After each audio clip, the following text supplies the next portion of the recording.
핫이슈를 다루겠습니다. 김하성 선수가 샌디에이고를 선택을 했습니다. 왜 샌디에이고를 선택을 했느냐? 토론토 블루제이스 이야기가 많았는데 그 뒷이야기 한번 다뤄보도록 하겠습니다. 그리고 남은 이제 나승범 선수의 또 양현종 선수의 메이저리그 진출 가능성 한번 짚어보도록 하겠습니다. FA 이원석 선수가 삼성에 잔류를 했습니다. 우규민 선수만 남게 됐는데 그 이야기도 다뤄보도록 하겠습니다. 허민 키움 이사회 의장이 가처분 소송을 진행할 것으로 보입니다. 그 이야기도 뒤이어서 보내드리도록 하겠습니다. 김하성 선수가 키움 히어로즈에서 포스팅으로 이제 메이저리그에 도전을 했죠. 자, 팀이 나왔습니다. 28일 오후에 미국으로 떠났고 29일 새벽에 샌디에이고가 유력하다, 샌디에이고다 이야기가 쫙 나왔고 29일 오전에 4년 또는 5년에 연평균 700만에서 800만 불이다 이렇게 보도가 쫙 있다가 29일 오후에 샌디에이고 유력 매체에서 4년 2,500만 달러다. 이렇게 몸값까지 발표가 됐는데 구단에서 공식 발표는 아직 없습니다. 이제 며칠 안으로 지금 메디컬 체크가 끝나면 사인하고 모자 쓰고 오케이 이러면서 자 사진 찍겠죠. 그러면 이제 발표가 나면 끝나는 것인데 연평균으로 치면 4년 2,500만 달러면 625만 달러. 처음에 이제 미국 언론에서 거론이 됐던 그 몸값에 비하면 조금 적다.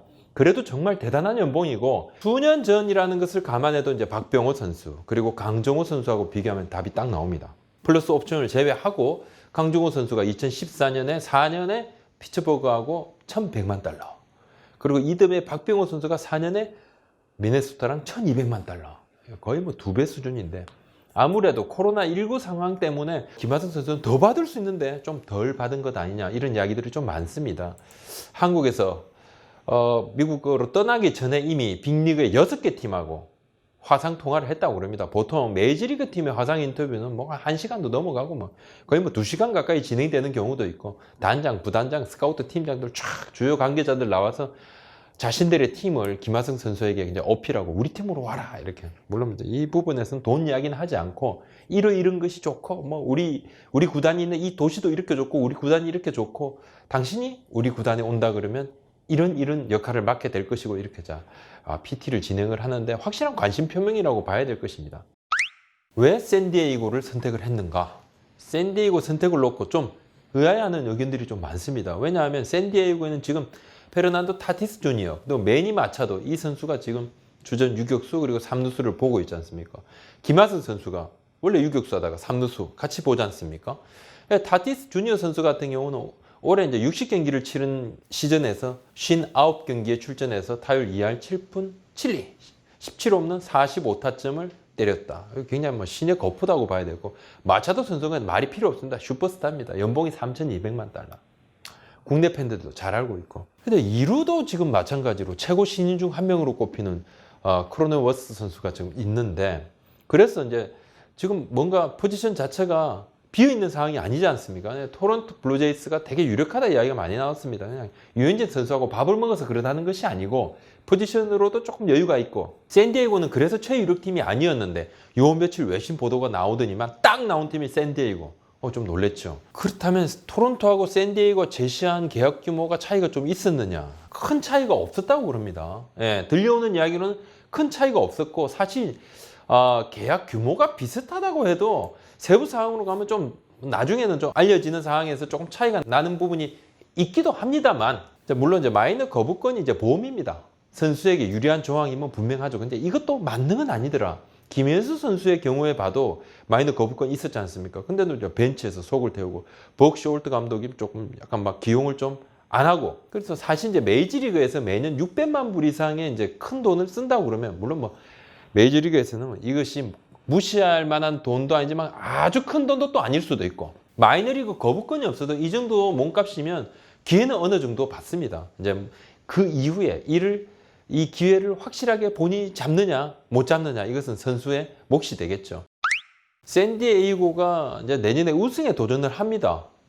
지금 윈나우 팀입니다. 막 끌어모읍니다 선수들을. 지금도 요 며칠 새 그냥 스네일 또 다르비슈 막 데려왔다는 이야기가 막 들립니다. 사실 이제 같은 조건이면 잘하는 팀에서 하는 것이 좀 힘든 팀보다 치고 올라가는 팀보다 좀 낫겠죠. 토론토보다 샌디에고가 좀 낫겠지만 앞서 말씀드린 대로 포지션 경쟁을 좀 해야 된다. 그것도 그 경쟁도 굉장히 빡시게 해야 된다. 하여튼 김하성 선수의 각오가 좀 엿보이는 대목이기도 하고 본인이 진짜 큰 마음 먹고 난좀 한번 도전해 보겠다 이런 좀 느낌이 좀 듭니다.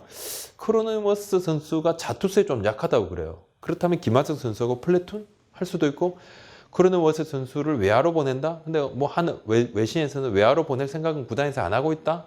김하성 선수를 그렇다면 외야로 보낸다? 뭐 해본 적은 없거든요. 물론 뭐 가능성은 무궁무진합니다. 그만큼 젊기 때문에 뭐 어떤 포지션에서라도 내가 살아남겠다 이런 뭐 선수의 그런 강한 의지는 보이고 있습니다. 내셔널리그가요 올해 코로나19 때문에 지명타자 제도를 한시적으로 운영했습니다. 내년에는 어떻게 될지 조금 아직은 불투명한데 만약에 지명타자 제도를 도입을 한다 그러면 김하성 선수한테는 또 큰 도움이 되겠죠.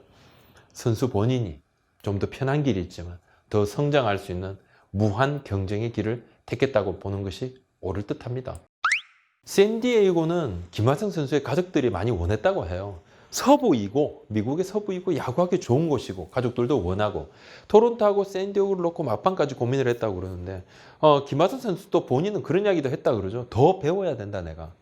그리고 꿈을 펼쳐야 되기 때문에 마차도 등 정말 뭐 스타 선수들이 많은 샌디에이고에서 내가 좀 더 많은 것을 보고 배우고 나도 그들과 경쟁을 해보겠다. 그래서 선택을 했다고 그럽니다. 성장을 위해서는 좋은 경험이 될 수 있겠죠. 또 아까 말씀드린 대로 올해 뭐 샌디에이고가 선수들 막 데려옵니다. 뭐 슈퍼스타들 막 데려오고 그래서 마구 선수들을 모아서 LA 다저스를 한번 넘어보겠다 이렇게 이야기를 하고 있는데 김하성 선수에게 이 부분을 PT로도 적절하게 어필도 했다고 합니다. 사실 이제 박병호 선수, 강정호 선수는 미국으로 건너갔을 때 본인들이 구단을 선택할 그럴 기회가 없었어요. 이제 그 당시엔 포팅 시스템이 좀 달랐죠. 그 구단이 정해지고 난 다음에 선수가 개별 접촉을 해서 거기서 연봉 협상을 했는데 피츠버그하고 미네소타가 나쁜 팀은 아니었지만 그때는 그랬습니다. 근데 지금 김하성 선수는 본인이 원해서 갔죠. 본인의 선택이다. 뭐 후회가 안 남겠죠. 이렇게 되면 정말 뭐 핑계거리도 안 생깁니다. 2,500만 달러라고 하면 키우면 포스팅으로 얼마를 받게 되느냐? 그러면 20%니까 500만 달러를 받게 되는데 하나로 약 55억 원. 29일 오후에 통화를 할 때만 해도 그때는 뭐 3천만 달러 안팎 뭐 이렇게 해서 히어로즈 구단 관계자하고 이야기를 좀 나눴었는데 이 히어로즈 구단 관계자가 우리가 뭐 어느 정도 예상했던 정도의 금액이다 이렇게 조금 약간 만족해하는 눈치였거든요. 근데 이제 금액이 조금 내려갔습니다. 공식 발표가 좀 나와봐야 될 것 같은데 보통은 이제 미국을 놓으면서 이렇게 딱 집어서 이야기하면 크게 틀린 경우는 많지 않아서 나성범 선수하고 양현종 선수가 이제 메이저리그 진출을 노리고 있는데 이 두 선수가 지금 남았죠. 어떻게 될까? 나성범 선수의 포스팅 마감은 내년 1월 10일까지인데 아직 별 말이 없죠. 스캇 보라스라는 슈퍼 에이전트가 나섰는데도 아무래도 이제 무릎 수술 여파가 좀 있나 봐요. 이건 마이너스고 현재로서는 반전이 없는 상황이고 야구판 지금 전체적으로 야구판에서는 미국 진출 가능성을 조금 부정적으로 보고 있습니다. 양현종 선수는 그렇다면 내년 1월 중순까지 좀 기다려봐야 됩니다. 왜냐하면 완전 FA니까 포스팅이 아니지 않습니까? 근데 사실 메이저리그 팀이 큰 매력을 느끼지 못하는 것 같아요. 올해는 메이저리그 행을 앞두고 본인이 좀 절치부심했던 해인데 성적이 좀 안 좋았어요. 구속은 오히려 조금 올랐지만 이상하게 이제 경기 후반에 피안타율도 높고 실투도 많고 변화구 제구도 조금 덜 되고 메이저리그 행을 앞두고 이런저런 변화 시도를 했던 부분이 오히려 조금 역효과가 난 것이 아닌가. 기아 구단도 양현종 선수를 조금 유심히 지켜봅니다. 내년 1월 중순 이후에 잔류 계약을 이제 어떻게든 뭐 만약에 못 가게 된다면 해야 되는데 4년 전과는 좀 상황이 다르죠. 기아 구단은 그때보다는 오히려 좀 더 적극적으로 양현종 선수를 잡을 수도 있다. 그래서 대비도 하고 있다. 이것이 맞습니다.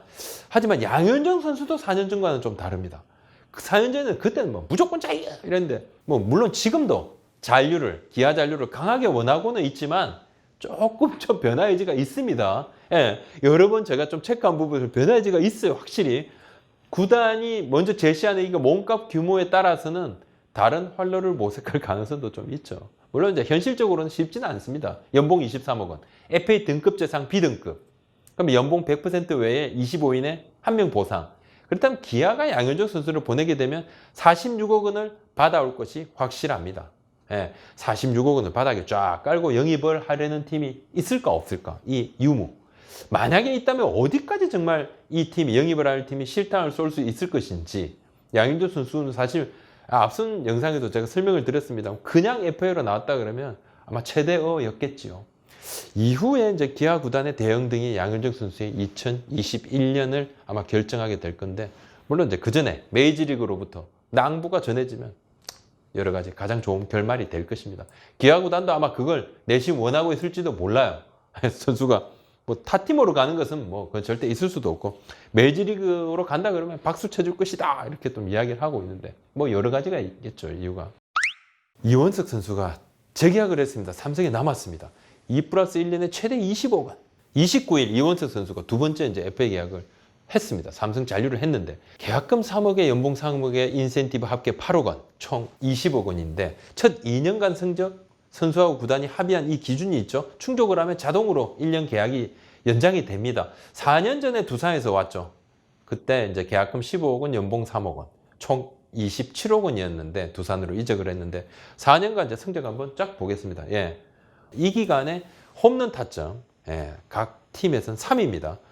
이원석 선수의 코멘트입니다. 뭐 늘 자주 봐왔던 그 코멘트입니다. 자, 계약하고 나면 감사한다. 삼성 구단이 이제 수일 전에 이 지금 조건은 수일 전에 1차가 아니고 2차 정도 약간 수정을 해서 제시했던 금액 그대로입니다. 그대로 좀 시간이 좀 흘렀지만 이원석 선수가 도장을 쾅 찍었습니다. 3년째 그러면 옵션 달성의 조건은 어떻게 되느냐? 어떻게 하면 옵션을 달성할 수 있느냐? 구단 설명으로는 예년 정도의 활약을 하면 무난하게 달성할 수 있다. 이 말은 이제 문턱이 아주 높진 않다. 예. 보통은 1년, 1년, 이 2년을 합친 경우에 합쳐서 보통 달성하는 경우가 더 많습니다. 예. 그래서 2021년이 아니라 2022년 성적으로 달성하는 게 아니라 보통은 2+1이면 2021 플러스 2022 성적 합치면 2023이 발동되는 거. 이렇게 하는 경우가 요즘 좀 추세긴 합니다. 선수마다 다릅니다. 이제 우규민 선수만 남았는데 삼성 구단 관계자 이야기로는 우규민 선수와 계약했으면 비상식적으로 우리가 계약하진 않는다. 물론 선수 마음에 안 들 수는 있지만 우리 구단은 합당한 금액이라고 생각을 하고 자, 협상이 잘 되고 있다. 이렇게 수차례 이야기했습니다. 협상이 잘 되고 있다. 연 내에 타결이 될 수도 있고 많은 시간이 걸리진 않겠지만 내년으로 이제 넘어갈 수도 있겠지만 그래도 아주 이제 길지 않은 시일 내에 계약을 할 거다 했는데 삼성은 최근에 우규민 선수에게 수정안을 제시하진 않은 것으로 알려졌습니다. 예, 딱 제시액을 보내놓고 답을 기다리고 있는 상황인데 28일에 KBO 상벌위가 지난해 팬 사찰 여부 있죠. 예, 그리고 또 부당 지시 여부, 구단 고위 관계자의 이태근 선수한테 부당 지시 여부 이걸 KBO 상벌위가 결정을 했습니다. 이제 히어로즈 구단이 징계를 받았죠. 받았는데 구단하고 단장은 엄중 경고. 한데 이제 정운차 총재가 직권으로 허민 의장을 개인을 이제 부적절한 처신이다. 그래서 2개월 자격 정지 처분을 내렸는데 징계 요청서에는 없는 사안이었어요. 그래서 키움 구단이 요청서에서도 없는데 이거 뭐 억하신적 있는 거 아닙니까? 해서 이제 딱 했는데 29일 오전에 히어로즈 구단이 입장문을 냈습니다. 받아들일 수 없다죠. 그래서 허민 의장의 법적 대응이 사실 이 입장문의 요지입니다. 구단이 아닌 개인의 법적 대응인데 내년 초에 가처분 신청을 시작으로 법적 대응을 예고를 하고 있습니다. 이번 상벌위의 키움 구단이 대동을 하고 나타났던 이 변호사들은 알려진 대로 국내 최대 로펌 변호사들이 맞습니다. 이 변호사들이 계속 이번 건을 허민 의장 건을 계속 맡을지 맡지 않을지는 아직은 뭐 알 수 없습니다만 상벌위 이제 결정 그리고 총재의 직권을 완전히 이제 반기를 조금 드는 모양새인데 개인적으로는 이건 이제 개인적인 이야기입니다. 연초에 이렇게 이제 법적 공방이 이제 벌어지면 좀 더 시끌시끌해질 수도 있겠죠. 그걸 딱 감안하고 키움 구단이 이제 입장문을 냈는데 개인적으로는 이참에 이제 허민 의장이 좀 더 명확하게 지분 소유 여부, 예, 이 부분 계속 이야기가 나오는데 뜬소음만 있으니까 어느 정도까지 구단 운영에 뭔가 영향력을 미치고 있는지를 좀 분명하게 좀 밝혀주면 좋지 않을까. 그래야지 이 잡음이 좀 사그라들지 않을까. KBO는 지금 KBO대로 어이없어하고 더 징계할 수 있었는데 강력 징계할 수 있었는데 진짜 봐준 줄 알아 뭐 이러고 있고 키움은 KBO가 진짜 무슨 잣대 없이 막 징계하고 원래 우리 싫어했던 거 아니야 뭐 이렇게 대단히 불만이 많고 그죠. 그리고 이제 팬들께서는 뭐 키움에 대한 뭐 불만이 그냥 십자포함이다. 아직도 정신 못 차렸다. 뭐 하자는 거냐? 하루 이틀이냐? 언제까지 이렇게만 할 것이냐? 이렇게 굉장히 불만이 많으십죠. 이번 결정과 대응 방식을 보면서 키움 내부에서 허민 의장의 존재감을 다시 한번 좀 확인을 했습니다. 어느 정도인지 알 수 있었습니다. 대단합니다. 겉으로 드러난 이제 지분은 제로인데 거의 뭐 진짜 구단주급이 확실합니다. 네, 앞서 말씀드린 대로 좀 해결책은 하나이지 않을까. 소리 소문 없이 권한만 이렇게 좀 강조할 것이 아니라 비난의 화살도 정통으로 맞을 수 있는 양지로 나오라. 예, 양지로 올라오시라. 링 위로 올라오시라. 이렇게 좀 얘기를 하고 싶습니다. 지분을 이제 매입을 하든 이게 뭐 지분 싸움이 하도 심각하고 지금 주주들끼리 싸움을 하고 있어서 지분을 이렇게 매입하기도 쉽지도 않고 지금 이제 뭐 이장석 대표는 지금 이장석 전 대표죠. 대주주는 저 옥중에 있고 아니 그래도 이제 공식적으로 경영 합류를 아예 내가 경영을 하겠다 이렇게 선언을 하든 가부간에 뭔가 좀 명확한 결정이 나와야 될 시점입니다. 지금 벌써 이게 지금 수개월 아니 뭐 그냥 연을 넘기고 있는 해를 넘기고 있는데 아주 혼란스러운 상황이고 이것은 팀에도 마이너스고 그리고 선수들의 경기력에도 플러스가 절대 아닙니다. 향후 우리 채널에서는 키움 히어로즈 대신 그냥 히어로즈 구단으로 명시를 제가 하겠습니다. 제가 실수하게 뭐 키움 히어로즈 이렇게 말을 할 수도 있겠습니다만 늘 염두에 두고 그냥 히어로즈 구단 또는 서울 히어로즈 구단, 히어로즈 구단 이렇게 우리 채널에서만이라도 명시를 하겠습니다. 그럼 뭐 제가 마음대로 할 수 있으니까. 왜냐?